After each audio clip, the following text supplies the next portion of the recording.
Librairie L'Écuyer, fier partenaire de l'émission Lecture et compagnie.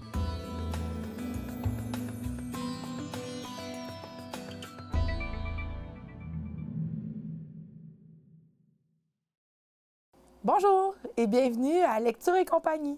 Aujourd'hui, c'est moi, Geneviève Cyr, qui va être en remplacement de Mme Micheline Quirion à l'animation. Donc, par ses lectures, notre invité aujourd'hui souhaite nous faire voyager. Nous recevons M. Réal Poulain. Ah, bonjour, Réal. Bonjour. Comme ça, j'ai un privilège aujourd'hui d'être avec toi. C'est un privilège. Oui, effectivement. Puisque ça n'arrive pas souvent. Le privilège de te recevoir. C'est le fun. Je suis heureux de ça. Donc, aujourd'hui, tu viens nous parler de tes lectures. Oui, tout à fait. En fait, je dis que tu nous fais voyager parce que tu aimes beaucoup la lecture latino-américaine. Latino-américaine, oui. Je vais vous parler d'ailleurs d'un livre de latino-américaine et je vais vous parler d'un livre américain. Un vieux polar américain aussi, de Frederick Brown, qui est un auteur américain, lui, qui a écrit un peu de science-fiction, puis beaucoup de polar. Puis je vais vous parler de La Nuit du Jabberwock, ma chère, qui est son grand classique, là, qui est le plus connu de Frederick Brown, parce que le Jabberwock, on se rappelle, c'est quoi le Jabberwock? C'est la bête dans Alice au Pays des Merveilles, qu'Alice doit combattre. Là, on le voit dans le film de Tim Burton. Donc, c'est ce Jabberwock-là. Le titre s'appelle La Nuit du Jabberwock parce que le personnage principal, c'est Doc Stoger, un gars qui possède un journal dans une petite ville des États-Unis qui s'appelle Le Clairon, son journal. Lui, il est propriétaire, rédacteur en chef et tout. Et il est grand amateur d'Alice au Pays des Merveilles. Okay. Donc, c'est pour ça que le titre s'appelle La Nuit du Jabberwock. Et on va le suivre dans une nuit folle. Tout le roman se passe en une nuit. Hein? C'est pour te dire, c'est efficace, c'est fun, ça se lit vite, c'est... Hein? Bon. Donc, ça se passe en une nuit, on va le suivre. Et lui, il termine sa journée. Il est pour booker son journal ce soir-là, mais il n'y a comme pas beaucoup de nouvelles. Il est en passe peut-être devant son journal parce qu'il ne se passe pas beaucoup de choses dans le village. Puis c'est un journaliste qui voudrait avoir des nouvelles. Puis pendant toute la journée qu'on le suit, avant la soirée, il se fait canceller plein de nouvelles qu'il était supposé avoir dans son journal. Et sa journée finalement, il arrive chez eux, un peu découragé. Et là, quand il arrive chez lui, il y a un étranger qui frappe à sa porte, qui est aussi un animateur de Lewis Carroll. Je ne me rappelle plus du nom du personnage, mais ça importe peu. Lui, il va lui dire qu'il vient le rencontrer spécifiquement, lui, pour lui apprendre une grande révélation sur Alice au Pays des Merveilles. OK. Hey, wow! Fait que là, lui, il est tout intéressé. Bien sûr, il va l'accueillir et le recevoir. Et le personnage en question va lui dire qu'il y a un passage qui permet d'aller au pays d'Alice au Pays des Merveilles. Une petite porte. Une porte incroyable pour ça. Donc, notre grand gars, il a des doutes un peu, mais il veut bien croire à ça. Et ça va s'arrêter là! Parce que là, l'histoire va prendre un autre embranchement. C'est ça qui est très drôle. Il se passe beaucoup de choses. Là, il reçoit un coup de téléphone à propos d'un de ses amis qui s'appelle Al Granger, qui est également amateur de Alice au Pays des Merveilles, lui tout. Mais là, il y a eu un accident. C'est un de ses grands copains. Donc, il va laisser notre ami à la maison pour aller voir ce qui se passe avec l'autre. Et c'est là que ça va commencer, la grande aventure. Il va y avoir une fuite devant des bandits en fuite. Il va y avoir une personne qui s'est échappée d'une asile psychiatrique. Là, il va dire « Ah, mais c'est peut-être mon gars. » Donc, il va dire « Bon, si c'est lui, il m'a laissé là. » Et suite à ça, il va échapper à la mort avec 2 bandits. Il va ensuite, après avoir échappé à la mort, je ne vous compte pas tout, là, je vous le fais en gros pour ne pas vendre les punchs, il va finir par se retrouver chez lui. Et le personnage va être encore là. Parce que moi, tout le long que j'ai lu ce bout-là, parce qu'il y a quand même un bon bout où il rencontre des bandits, on se dit tout le temps, mais il y a encore le gars chez eux. Puis il n'a pas l'air à s'en occuper partout. Mais il va rester là. Et ce gars-là, en question, va effectivement l'amener à une porte. Et il va mourir! Assassiné. Donc, c'est ça. Là, on va suivre Doc Stoger à travers plein d'aventures. Il va se retrouver accusé de ce meurtre-là. Parce qu'en fait, c'est pour ça que c'est toute la petite porte d'Alice au Pays des Merveilles. C'est pas un roman de science-fiction, c'est pas un roman de fantastique, c'est vraiment un polar. Là. Fait qu'on va vraiment le suivre tout au long de sa nuit folle. Il va se retrouver coincé, accusé du meurtre du monsieur qui a bu la petite bouteille pour se transformer puis passer la porte d'Alice, mais il en est mort. C'est un poison, finalement. C'était un poison. Donc, il va essayer, là, comme il va être accusé du meurtre, il va tout faire pour essayer de se innocenter de ce crime-là. Et qu'on pourrait dire que c'est un polar. C'est un petit polar Fantasy. léger. C'est une lecture qui pourrait être facilement cet été. Si vous voulez faire une lecture cet été, je vous la conseille fortement. C'est une écriture très, très légère, très facile à lire, très agréable. Puis c'est des personnages vraiment attachants. Vraiment, le Doug Stoger, on l'aime beaucoup. Puis là, il y a son barman qui va le suivre, hein, parce qu'il boit un petit peu, notre ami. Et il y a son ami barman qui va... C'est tous des personnages bien sympathiques. C'est vraiment... Il est bien tissé. Tout ce qui se passe dans la nuit, on dit, voyons, comment ça, il arrive plein de choses? Et ça finit par faire un tout. Parce que tous ces événements disparates-là ont tous un lien. Puis là, on dit, oh mon Dieu, que c'est intelligent! Voilà, donc c'est ma première suggestion de quoi d'absolument merveilleux, La Nuit de Jabberwock. Et ça, c'est un vieux livre que j'avais dans les vieilles années, mais il est ressorti chez Rivage Noir, il est ressorti en édition plus récente. Il y a un beau livre, j'aimerais ça l'avoir, mais je l'ai déjà. Bon. C'est le On fun. saura quoi te donner à Noël. Ah ben oui, hein? Mais c'est ça. L'autre livre, et là on retourne chez les Latino-Américains, chez quelqu'un, j'ai déjà parlé de lui ici, c'est Mario Vargas Llosa, qui est un auteur péruvien, qui est vraiment... il a écrit beaucoup de fiction, moi je vais parler de ses fictions, mais le roman que je vais vous parler, c'est le rêve du Celte. Donc c'est plus un roman historique.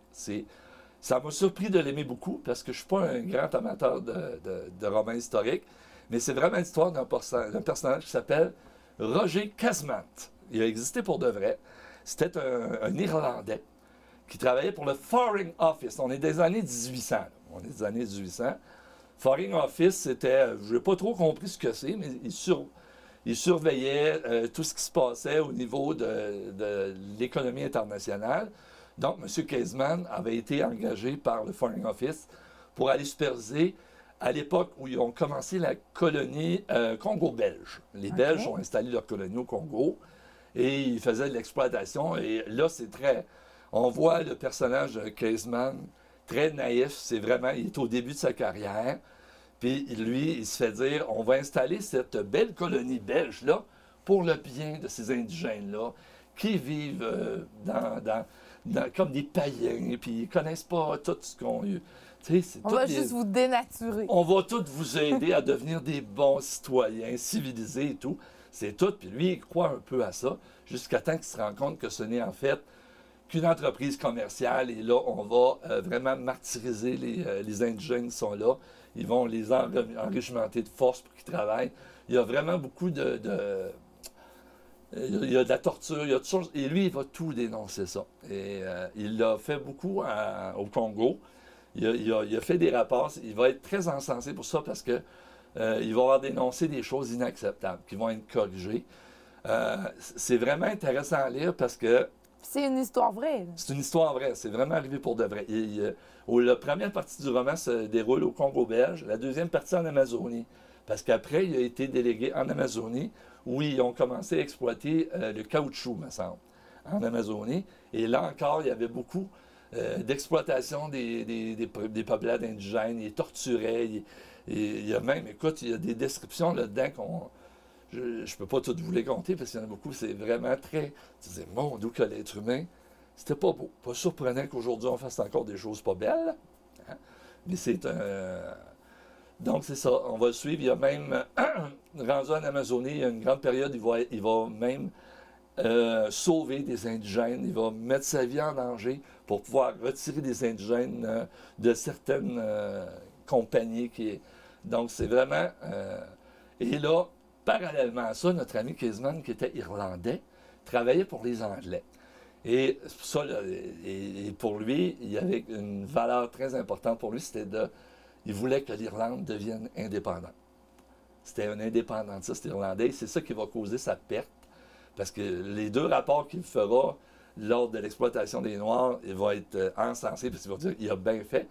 Mais là, il a fait une erreur. Il a voulu, après tout ça, libérer l'Irlande. Il s'est affilié à l'Allemagne pour attaquer l'Angleterre. Et là, il a été accusé de traîtrise. Et on le voit au début du roman, parce qu'au début du roman, on le suit, il est emprisonné et il raconte le début de son histoire. Donc, on sait qu'il est emprisonné, mais on ne sait pas pourquoi. Puis là, on comprend, à la longue, c'est tout ce côté de l'Irlande. C'est vrai qu'il a mal fait, là, il est accusé de trahison, il a été emprisonné, et ce n'est que dernièrement qu'ils ont reconnu le travail qu'il a fait, parce qu'avant, personne ne voulait plus rien savoir de lui dans ces pays-là.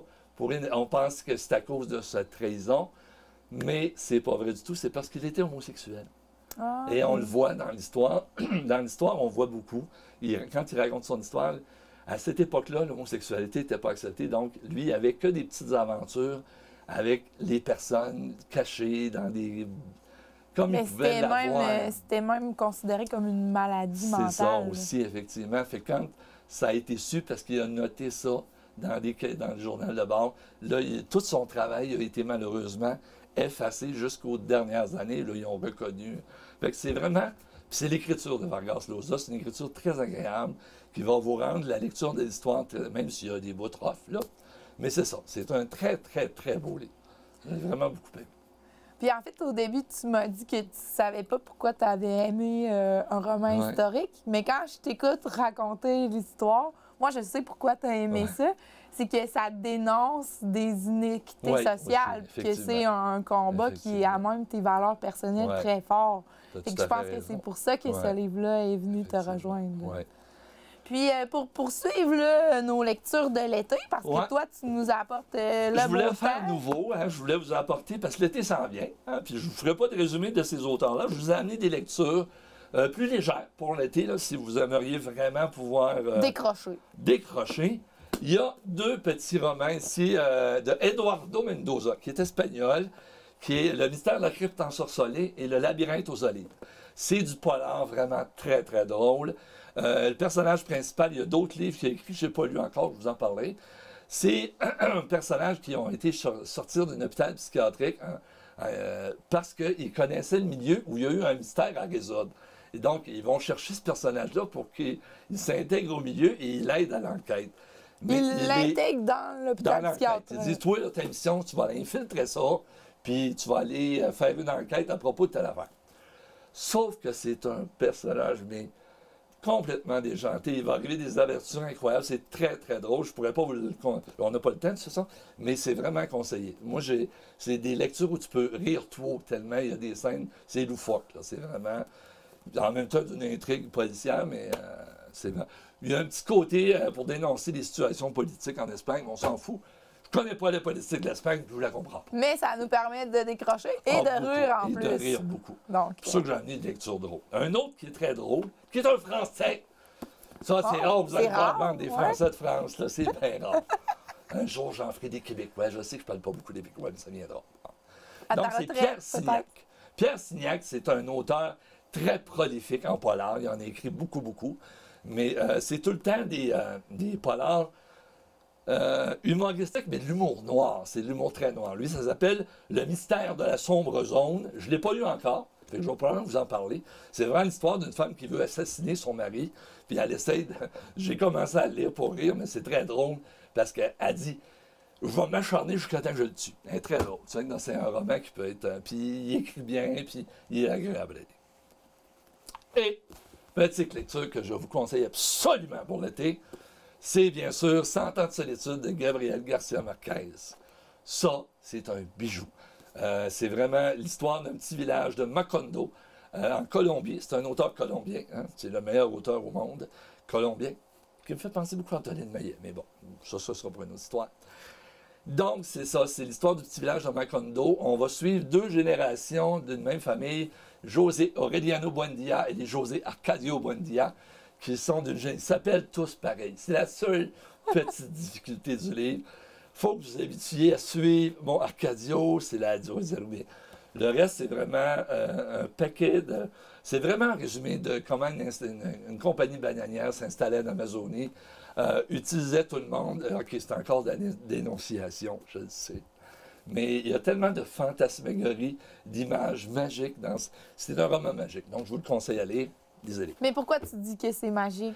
Parce qu'il y a vraiment des images très, très fortes. Comme je disais au début, avant qu'on entre en ondes, il y a une période où, pour imager Quand les Espagnols sont arrivés, ils ont amené des maladies comme la grippe qui a décimé beaucoup d'Amérindiens. Là, ben, pour imager ça, tu as 2 enfants qui arrivent de l'étranger avec une valise pleine d'os et ils sèment la maladie de l'insomnance. Donc, tout le monde se met à oublier à quoi sert une vache, qu'est-ce qu'il faut faire. Tout le quotidien, l'oublie tout. Ils ne fonctionnent plus, dans le fond. Ils ne fonctionnent plus. Ils mettent des pancartes après les vaches pour dire « ceci est une vache, il faut la traire tous les jours ».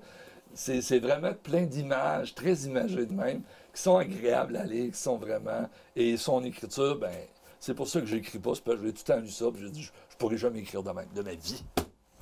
Que je ne devrais pas dire. Et une dernière petite chose, un dernier auteur, lui, je vais vous en parler plus longuement si je reviens faire une chronique littéraire, que vous pouvez lire, mais lui, c'est moins léger. C'est Paco Ignacio Taibo 2 ou II, je ne sais pas.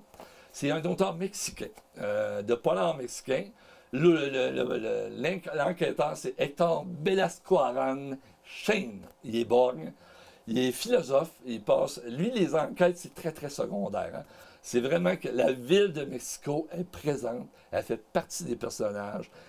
Quand il se promène dans la ville, il n'arrête pas de décrire comment la ville est importante. Puis il passe son temps, au lieu d'enquêter, à faire des discours philosophiques sur la vie. Pourquoi ça marche dans... C'est charmant pour ça. Il faut aimer ça, beaucoup. Mais moi, je l'aime beaucoup, je vous le conseille. Il faut avoir un esprit philosophe. Ouais, puis faut pas s'attendre à un roman polar où on va enquêter, puis c'est l'enquête qui est priorisée. C'est vraiment pas l'enquête, c'est vraiment les personnages dans une société malade. C'est vraiment... C'est pas léger, mais en même temps, c'est léger parce qu'il y a beaucoup d'humour dedans. Mais je vais vous en parler plus longuement parce que c'est un auteur que je veux vous parler beaucoup, un jour. Si tu me réinvites, bien sûr. Bien sûr, ça me fait toujours plaisir de te recevoir. C'est pas mal ça. Je sais que j'en ai dit beaucoup, là, mais c'est pas mal ça. Mais c'est toujours un plaisir de te recevoir parce que tu es un personnage coloré. Oui, puis tu es la personne qui prononce le mieux les noms latino-américains de notre ville. C'est bien fait. Mais en terminant, comme tu es autant passionné, j'aimerais savoir d'où vient ton amour de la lecture. Écoute, mon amour de la lecture, là, à date de mes 6 ans. Moi, là, du moment que j'ai su lire, que j'ai mis le nez dans un livre, je peux même te dire, le premier livre que j'ai lu, c'était de la Bibliothèque dorée. Il y avait une petite étoile en arrière. Et la première histoire que j'ai lue, c'était un petit lion. Il avait décidé un jour de peinturer toute sa chambre en jaune, toute sa maison en jaune, et il s'est grillé d'un canari jaune. Et il n'arrivait plus à le trouver. Moi, j'avais quoi? J'avais 7 ans, je commençais à lire. Dans le jaune de sa maison. Ça m'a émerveillé dans ma tête. J'ai dit « Wow! » Depuis cet âge-là, j'ai tout le temps lu. J'ai tout le temps eu un livre dans les mains. Je suis tombé en amour enfant. Fait que je peux pas dire... C'est magique. J'ai tout le temps été plus solitaire. J'étais plus malade. Je faisais pas beaucoup de sport parce que j'étais racheté, j'étais malade. Fait que c'était mon passe-temps. Beaucoup, mais c'était une passion. Vraiment, je sais pas pourquoi. J'ai aimé ça en mettant dans un livre. Bien, merci Réal. Continue de cultiver cet amour des mots et merci de nous la partager. Bien, merci à tout le monde. On va essayer de se revoir pour d'autres livres. Merci d'avoir été des nôtres. On se laisse sur la capsule avec Micheline pour la critique du livre. Merci.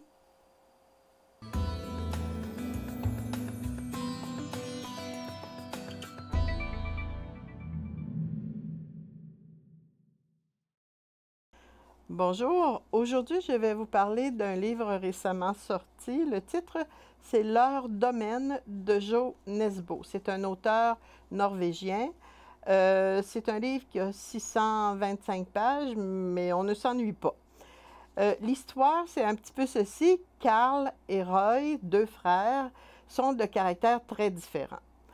Plus jeune, leur père appréciait le comportement de Roy parce qu'il était un peu plus dur que l'autre. Et il essayait de renforcer le caractère de Karl. Après le décès de leurs parents, dont on ne parle pas beaucoup au début, mais qu'on va développer un petit peu plus tard, Roy travaille dans une station-service dont il est le gérant et Karl part pour ses études étudier au Canada. Après 20 ans, il revient accompagné de son épouse et Roy apprend, par l'intermédiaire d'un ami, que Karl a l'intention de bâtir un hôtel-spa. Eux autres, c'est dans les montagnes qu'ils demeurent. A l'intention de construire un hôtel-spa sur le terrain qui leur appartient à tous les deux, sans en avoir glissé un mot à Roy. Son projet de structure financière est un petit peu compliqué parce qu'il voudrait faire investir tout le village, que tout le monde participe. Lentement, on apprend ce qui s'est passé après ça dans l'adolescence des enfants.